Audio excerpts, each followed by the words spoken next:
哦，这事儿我知道，不过你得再等等。等多久啊？现在集团啊，外边有好多货款收不回来，没钱修这个路。反正村里面是已经同意修路的事儿了。是，同意修路了啊，这事儿我认，我也同意。我就是希望你能再给我一点时间。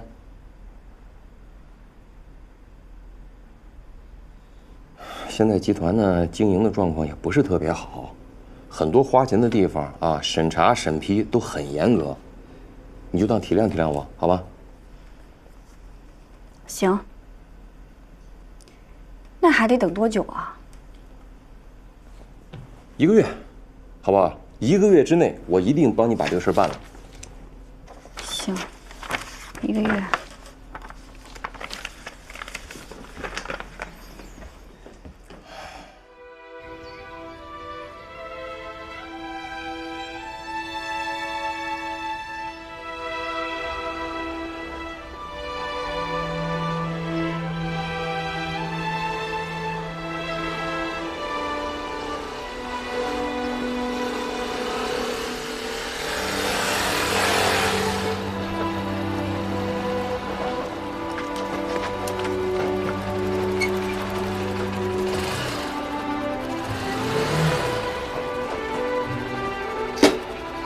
幸福，幸福，啊，菜来了，来拿。来了，鸡蛋拿了吗？拿了，都在这个桶里。哦，你骑车注意点啊，上回有几个鸡蛋就颠碎了。放心，这次绝对不会碎，我垫了好多那个稻壳呢。姐，怎么了？我快去看看吧，客人有意见了。什么意见？哎，你们菜不弄了？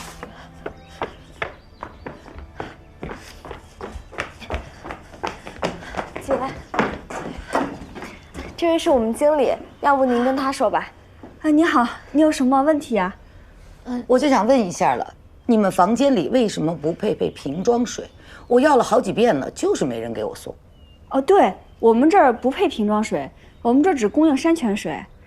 来这儿的客人都是喝我们这儿的山泉水的。你什么意思？你的意思是说，让我直接喝水龙头里流出来的水，就是我平常刷牙、洗脸、冲马桶的水，喝到我肚子里去？您放心，我们这水都是从山上引下来的，很安全。山上引下来的，那就更不安全了。我不能喝来历不明的水，我只喝瓶装水。行，您别着急，我去给您买瓶装水。刘花，你带那个客人先去房间等着。哦，我去给您买瓶装水啊。您先喝点水。还让我喝水？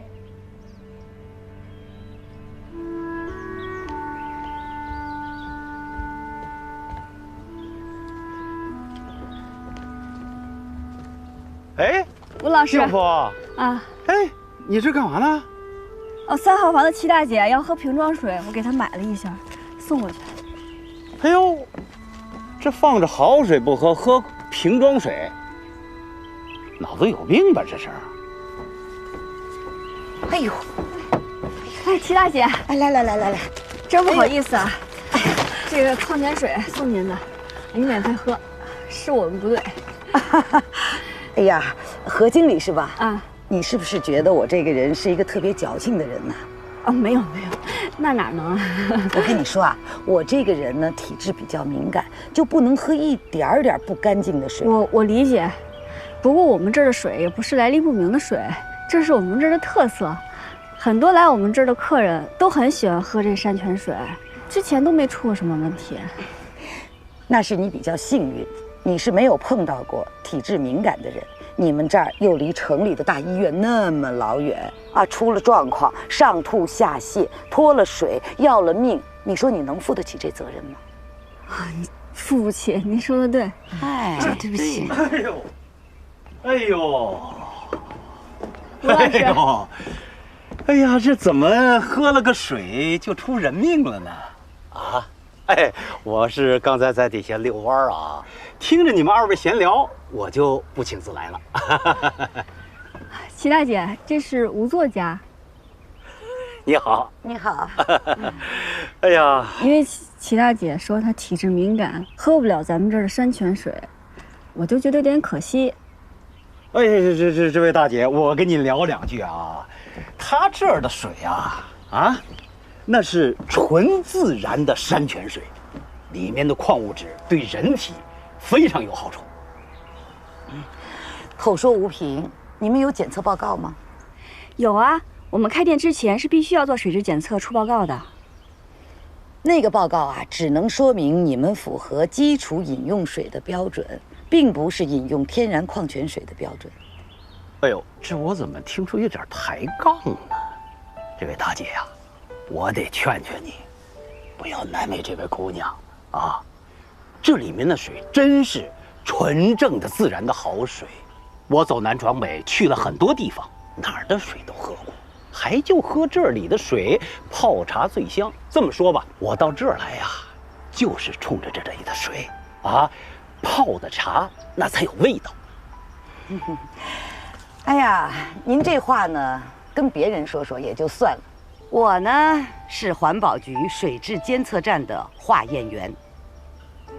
哦，你看着这水是吧，挺干净的。可是放到我们那个监测设备里啊，你就可知道了，这里面的有机物啊、有害物质啊，可多了去了，什么重金属啊、大肠杆菌呐、有机污染物啊、三氯甲烷啊等等等等的这些东西，这些水要是喝进人体里头，你知道吗？时间长了那是会中毒的啊！你知道吗？很多人得了病，他都不知道怎么得的，就是因为喝了不干净的水。这些水导致人呐都会得病。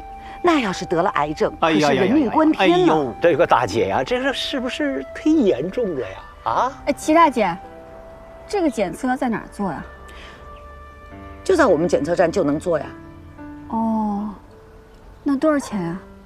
你之前做的呢是基础饮用水的检测，那就比较便宜。这种饮用天然矿泉水的检测呢，那就比较贵，好像得7000多。7000多。哎呦，其实大姐，我感觉呀，您的体质也是一个特殊的这么个类型，是吧？你看看我啊，我在这儿很长时间了，每天喝这个水，还有这儿很多的这个乡亲们啊，都喝这水，没出现毛病啊。那只能说明啊，您的体质也非常的特殊。您比如说如果有害的水喝到你的身体里面，那就没有事儿。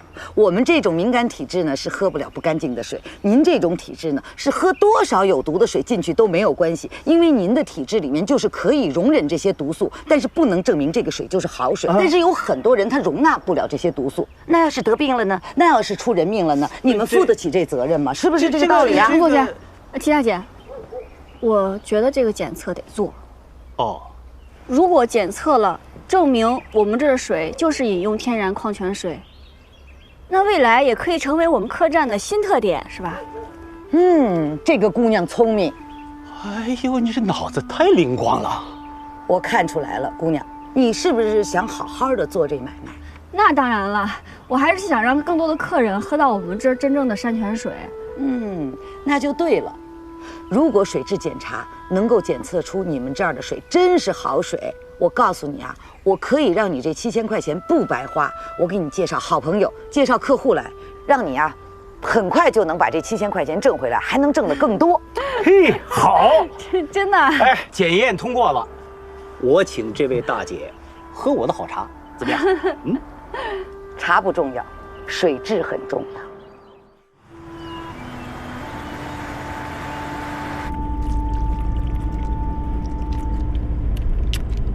老李，这儿还真是依山傍水，风景不错。哎，老李，你累不累？要不喝口这个饮料提提神儿？我不像你，不需要提神。嗨，咱们后边好像有个尾巴，有辆车跟着咱们半天了。是吗？别往后看。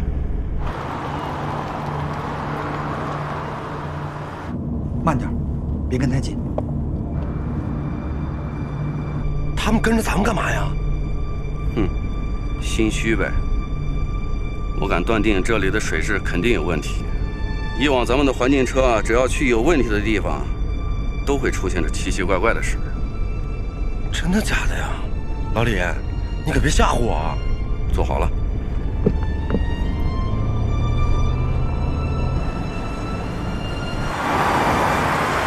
快，加速，跟上，再快点！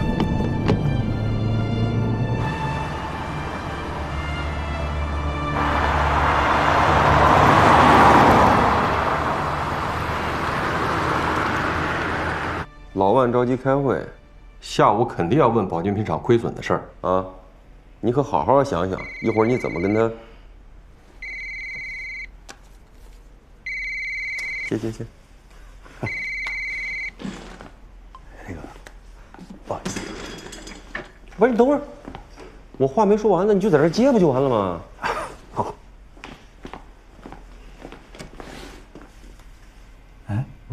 莫总，环保局的车已经过水尾村了。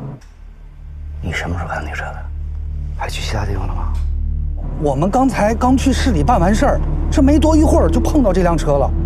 刚开始我们谁也没在意啊，可谁也没想这一路他们就开过来了。哎，莫总，我看您还是赶快准备接待一下吧。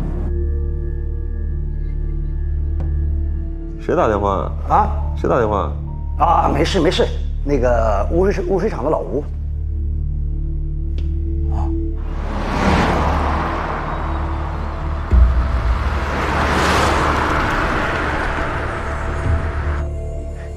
进村了，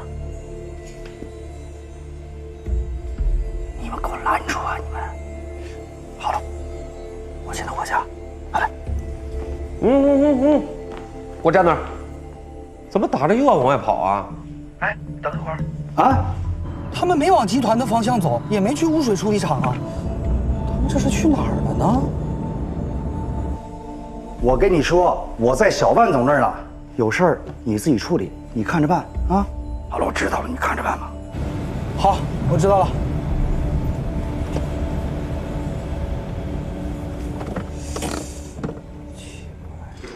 怎么了？什么电话呀？你搞得这么神神秘秘的，有什么事瞒着我呀？哎呀，我能有什么事儿？我哪敢瞒着你呀？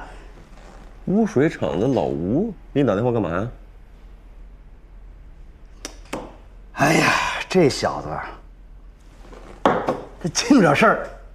哎，怎么了？嫖娼被抓了？哎呦，你说这么大岁数的人了，你能不能别老一块去干那缺德事儿啊？你别让我把话说那么透，好不好？你看你那个表情，你这么大人了，你们不能老干那缺德事儿，知道吧？别开玩笑。那个，小安总，你刚才说什么？啊！我说老万啊，要是再问这个保健品厂亏损的事儿啊，你别再糊弄他了啊！他这脾气，你再糊弄他就掀桌子了。你想一想，具体一点，你跟他说什么原因，为什么，好吧？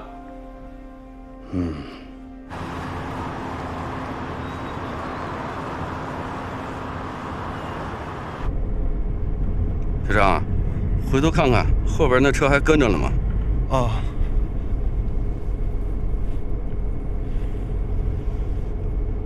哎，没有了呀。奇怪，会不会是这附近村上的刚好跟咱们同路呀？也许吧。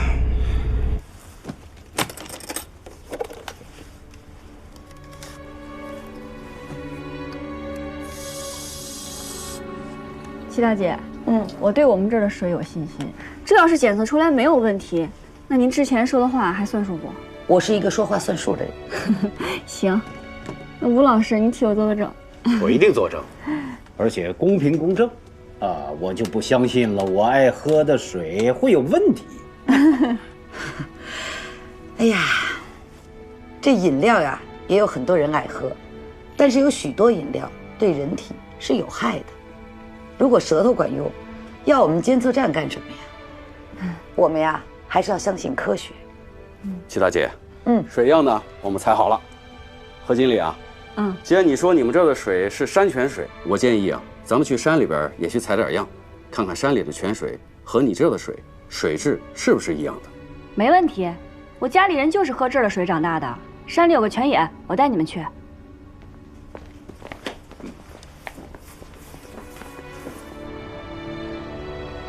我作为保健品厂的总经理，有不可推卸的责任。因为大家都知道，保健品厂呢自建成以来，效益确实是不尽人意，大大低于预期。哎，但绝非是我们产品质量问题，问题就在于人工和原材料实在涨得太快了。另外，市场上的同类产品竞争也是非常激烈。这利润空间现在是压得越来越小。再有现在社会上的不良风气，老赖肆虐，货款回笼不及时，三角债是越欠越多，所以我们就想，既然发现了问题所在，想什么办法解决了吗？小万总也是心急如焚啊，亲自指挥。各位同事群策群力，我们也想了很多的办法。一方面就是在降低成本上下功夫，能省的成本我们彻底把它省掉；另一方面就是加大催促回款力度。如果回款及时的话，资金的利用率就会提高，我相信很快就会有好转。好吧，希望如此吧。啊，把各位叫来，还有另外一件事情要通报一下。创富先进村的评选马上就要开始了，县里面信任我们，已经打电话过来了，让我们继续作为省里的代表参加评选。创富先进村是我们万家庄的一张名片，这对未来的发展至关重要。但是，不进则退。这个产业转型的口号我们已经喊了好7年了，啊，保健品厂的效益就是检验我们转型是否成功的一个标准，所以一定要把业绩搞上去。我不管你们用什么方法，都得加把劲儿，把业绩搞上去。业绩上不去，人就给我下来。都听明白了吧？明白啊，明白，保证不辜负万总的期待。别喊口号了，给你们1周时间，拿出具体的实施方案，咱们再开会。到了吧？来来，我看你本上写的什么？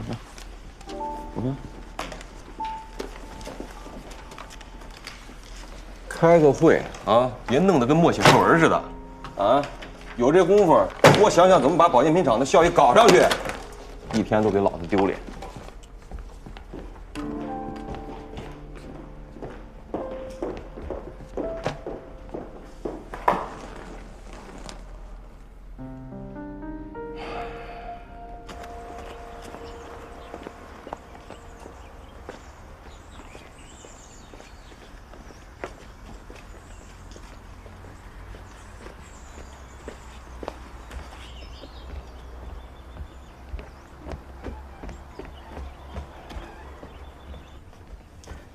莲花，大婶儿，您咋来了？幸福叫我来的。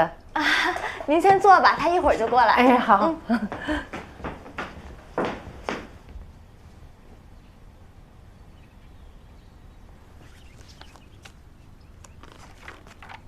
莲花，你在这干咋样啊？挺好的，虽然没有厂子里赚得多，但这儿环境特别好，心情也挺好的。就是啊，你们装的可真漂亮。我们都是在这儿定做的。哦，在这儿定的呀？嗯，对。感觉好洋气。您先坐啊。哎。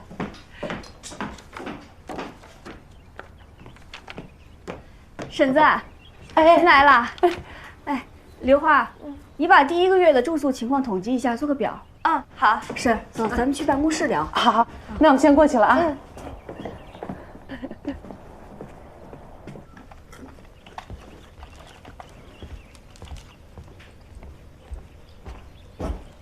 哎，小雨，莲花，哎，你尝尝这个，特别好吃。我嫂子呢？办公室呢吧？杠子妈来了。她来干什么呀？听幸福姐说，好像是请她帮忙做饭来了。请她干嘛呀？哎，这还挺好吃。哎，行，你留着吧，我看看去啊。嗯，好。来，婶子，喝水。都说您做饭好吃，您要不要来我这儿给客人做饭呀？您要是来了，以您为主，我给您打下手。哎呦，你可太抬举我了。我做的那个饭呐，也就给咱们乡下人吃的粗茶淡饭，上不了台面的。不行不行，你看你这来的都是城里人，不行。婶，您不知道，城里人来这儿就是想吃咱们这地道的农家菜，我们就是在摆盘上讲究一点，这您不用担心，我来负责。哦，是这样啊。嗯。那给工钱吗？那肯定给啊，不能让您白干啊。1个月2000，做3顿饭，您看成不？您在村里拿着养老金，到我这就当是赚个外快呗。2000块，真有点少，能再涨点吗？你看你这客栈吧，离咱们村7、8里山路呢。你说我这岁数，每天爬上爬下的。婶子，你也看着了，我这客栈刚开始营业，没什么利润，现在花的钱也都是众筹来的，手头实在是有点紧。大家这么支持我，我也不想辜负大家。现在真是恨不得1分钱分2半花。您放心，如果我客栈后面开始步入正轨了，我肯定给您涨工资。嫂子，哎呀，诗丽呀，婶儿在呢。哎呀，你这丫头是越长越漂亮了。你不是在集团上班吗？怎么又到客栈帮忙了？哎，我也投了钱了，也是个小股东呢。嫂子，你不是想找个会做饭的吗？我同事给我推荐了一个，我带给你见见。哎呦，还找什么人呢？我不也在呢吗？你嫂子刚才正跟我说这事儿呢。我什么时候来上班啊？要不就周5吧，周末客人比较多。这2天你也准备准备，去医院验个血，做个体检啥的，费用我来出。毕竟咱是厨师，做着饭得让大伙吃着放心。行行行，哎呀，到底是去过城里的人啊，就是讲究。查吧，查了我也放心。行，那你们忙，我先走了。哎，婶子，这个菜单您拿回去看看，琢磨琢磨。我是想着到时候能加几个您拿手的菜。行行行，那我回去琢磨琢磨啊。行，那一言为定啊。行，那一言为定。哎呀，那我先走了。哎，好，我先走了啊。那我中午过来啊。哎，好的好的。哎，婶儿再见。好，再见再见再见。你干嘛非要用它呀？咋了？我就烦他。为啥呀？做饭的哪不能找呀？我突然从城里给你起一个来。你看咱村里谁家办事儿不都是找他做饭吗？他做饭就是好吃，就是咱们地道的农家味，跟那城里的厨师就是不一样。要以大局为重啊！我就烦那死老太婆，他来我不来。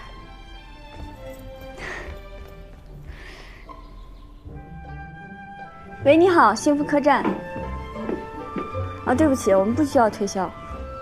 不需要，谢谢。何经理，徐大姐，你怎么来了？哎呀，愿赌服输，我来还赌债的。检测报告出来了，合格吗？不只是合格，远远高于标准。高于标准啊？这以后就是你的金字招牌了。我建议呢，把有参数的这一页找个镜框挂起来，懂行的人呢一眼就能明白。行，谢谢徐大姐啊！你看，我就说我们这儿的水没有问题，就是没问题啊！这水真的非常非常好。忘了跟你介绍了，这位呢是我的先生。我不是答应过你吗？给你介绍客户，他们公司有特别多的活动，比如说公司团建呐、招待客户经营研讨之类的活动。就愁找不到好地方，我就把你这儿的情况跟他介绍了一下，他就说想来看看。欢迎。何经理。幸会。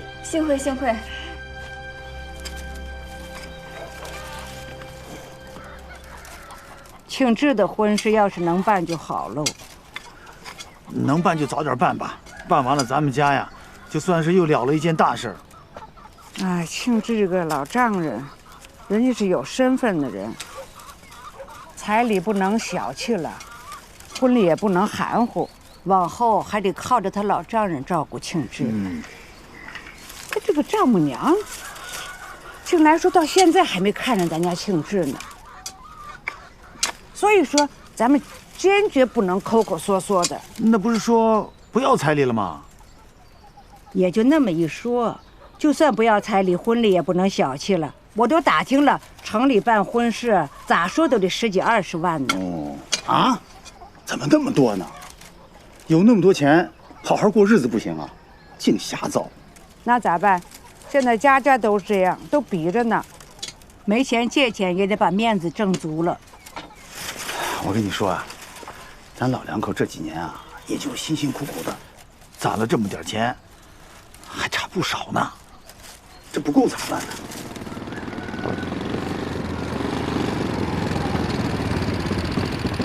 妈，家里还有鸡蛋吗？还有几个？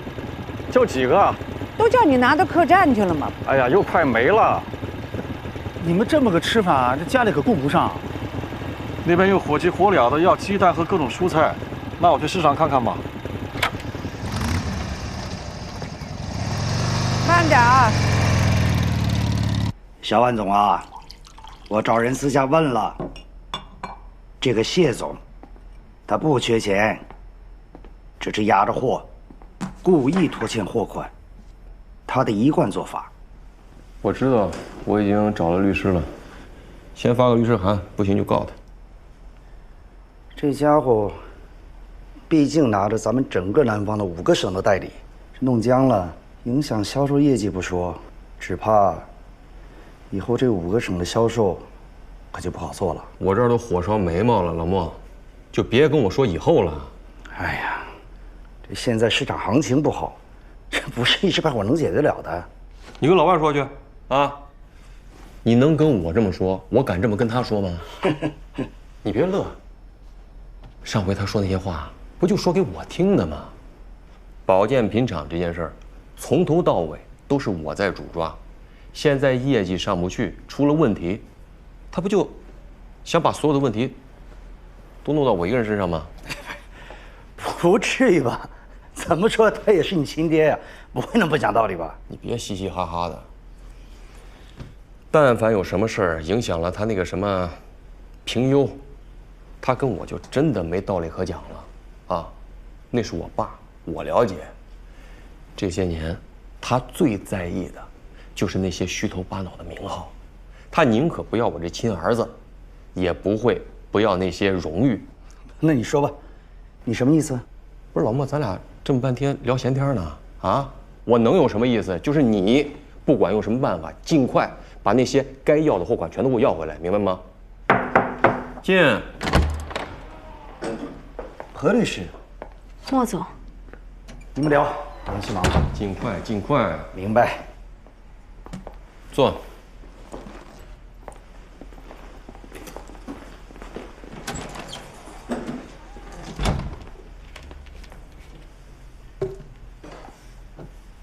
亲，叫你来呢，是有个事儿想请你帮个忙。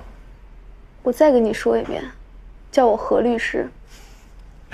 行了啊，在我这儿就别端着了，我又不是外人。你就是外人，有事吗？有事就说。没事，我走。哎，不，刚来就要走呢，还真急了。坐，哎，坐下说。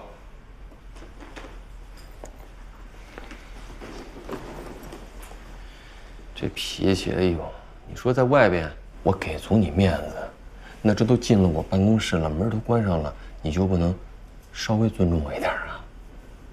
毕竟是我花钱雇的你们，那我也算你们上帝啊，对不对？行，这样，你帮我在你姐的幸福客栈订2个房间，我要招待一个重要客户。你有毛病吧？这算什么正事儿啊？你找你随便一个秘书打个电话，这事儿不就解决了吗？你至于把我从城里叫过来吗？哎呀，息怒！我叫你来本来是想让你给我打个官司的，可我这不是临时改主意了吗？我想先礼啊后兵。听不懂。你要是想说的话，就说清楚一点。就是有一个合作的客户欠了我们很多货款不还，我就想着你陪客户一起吃个饭，到时候，你做梦去吧，我又不是你们公司的销售，想什么呢？何律师，你听我说啊，你误会了。你说我们这么大个集团，还能没几个销售吗？对吧？再说了，我怎么忍心让你去陪客户喝酒吃饭呢？你误会了，我的意思就是，你是律师啊，我想吃饭的时候你在场，那是我的一个态度，对吧？你别总是敬酒不吃，非要吃那罚酒。你自己不是也说了吗？你知道我是个律师，不是你们公司的员工，我们之间最多就是代理业务的关系，所以说陪你的客户吃饭，这不在我的业务范围之内。对，你刚才说的都在理啊，不过就是，没事。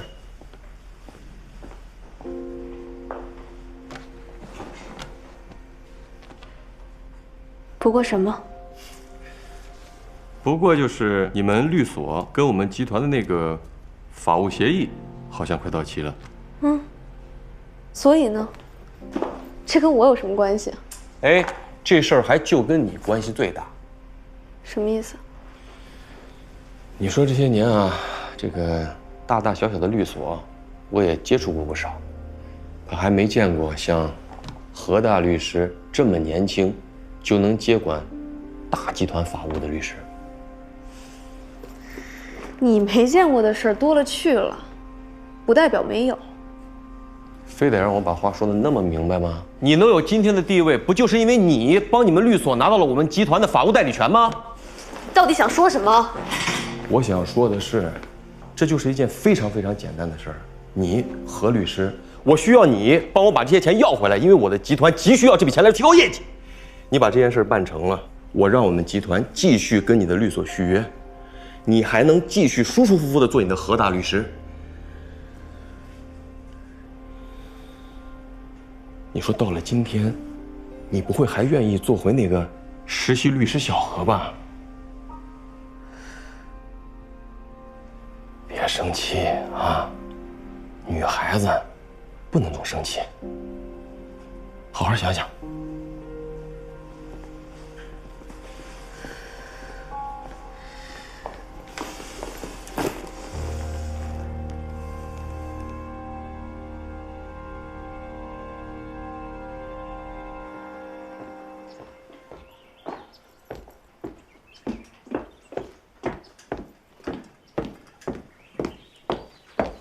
Hello， 我姐呢？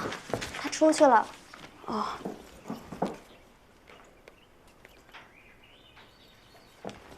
姐，你在哪儿呢？我在家整理客栈的账呢，等一会儿再跟你说啊。那个姐，我找你有点事儿，那我去你家吧。一会儿见，拜拜。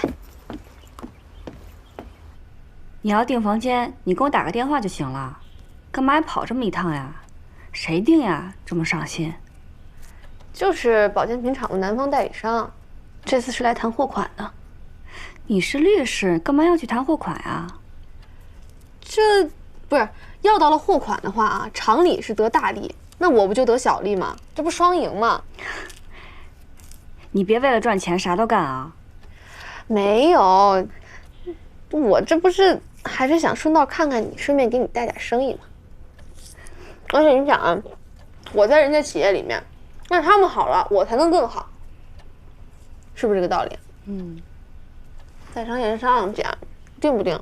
肯定可以哈。这没问题，就订个房间嘛。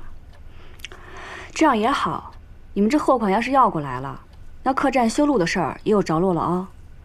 对呀，你瞅，这不一下就3赢了吗？哼。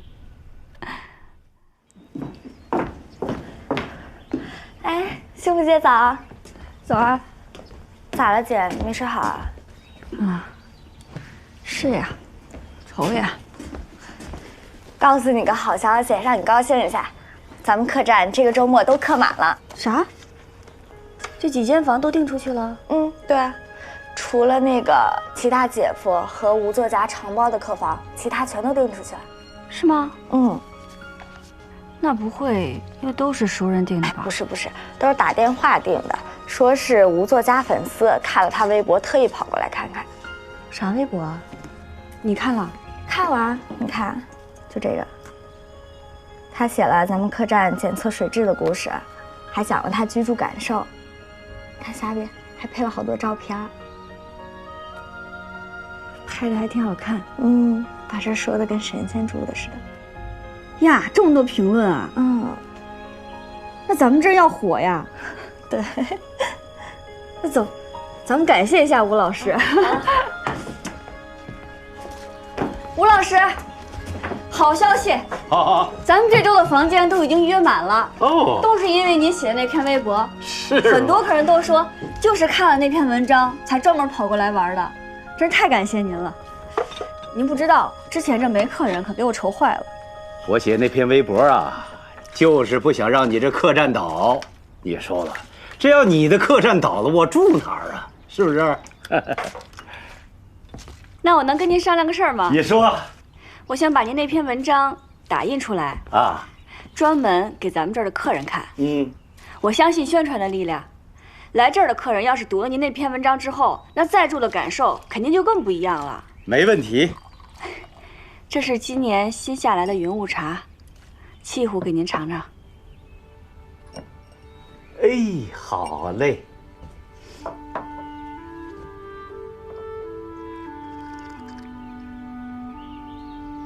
美啊，俗人多饭酒，谁解驻茶香？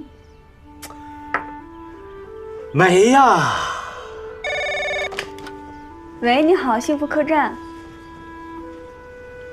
下周5啊？您稍等，我看一下啊。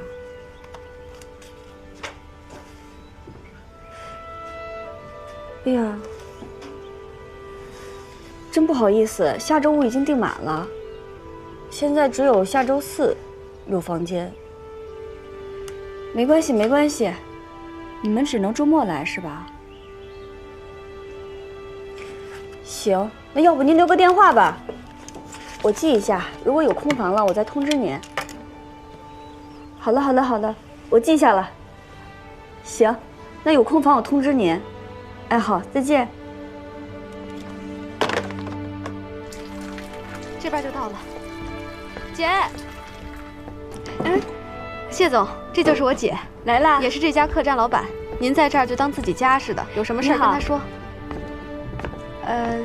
姐，这个就是集团的贵客谢总和他的助理，然后那个这2天你就帮我好好招待他。带身份证了吗？啊，在我这儿。您登记一下。姐啊。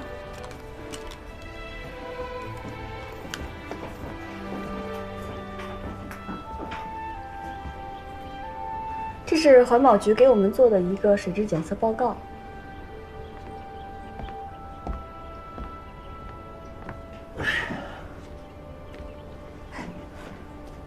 谢总第一次来我们这儿吧，你感觉他怎么样？这是吴作家写的一篇居住体验，他夸我们这儿的水特别好。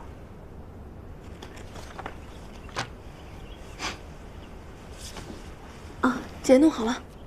行，谢总办理完了，来把房卡给我吧，正好我带你们过去。我跟你一块儿吧。谢总这边请。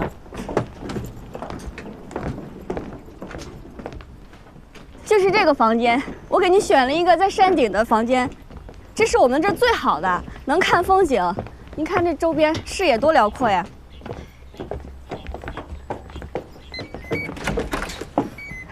就这儿，请进。您看看还满意吧？对。那个，那谢总，你们先休息一下，然后稍微晚一点，小范总跟莫总过来，请您。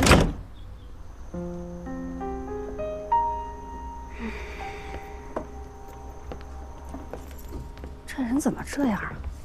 看见了吧？所以说呀，咱这个不好伺候。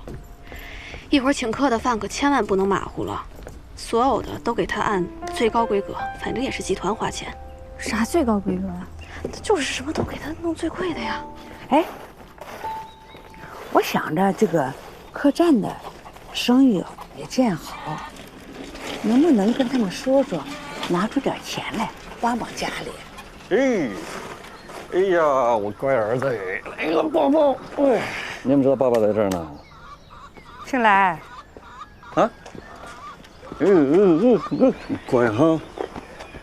咋了吗？哎，我跟你说啊，你们那客栈生意这样好，能不能拿点钱出来，把庆志的婚事办了？小豆子，去玩去，快，去驱车去。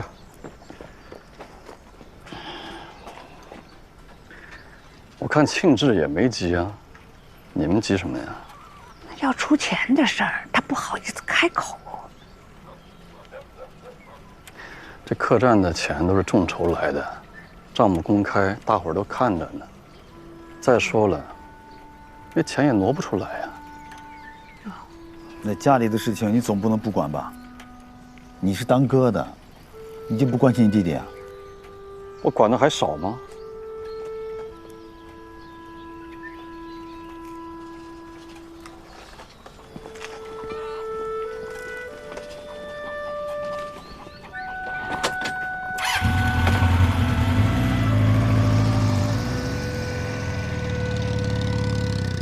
是我们老了，帮不上忙了。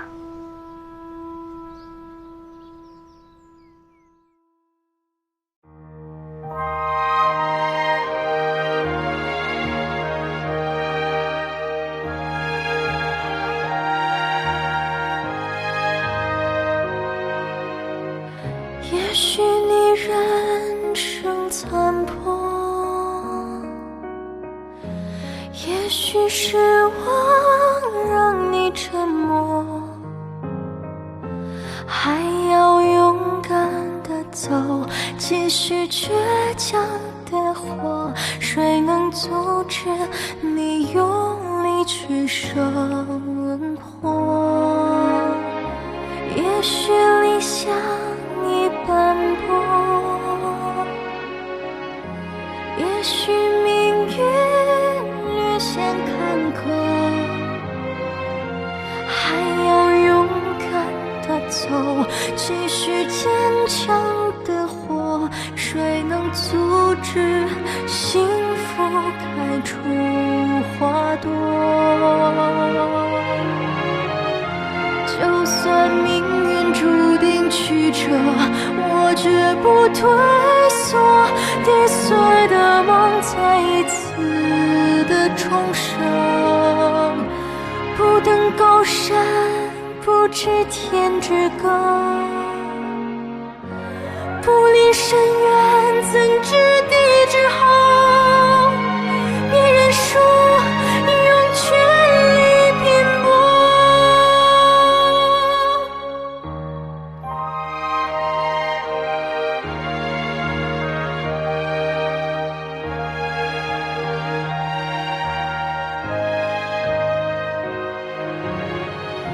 就算命运注定曲折，我绝不退缩，跌碎的梦再一次的重生。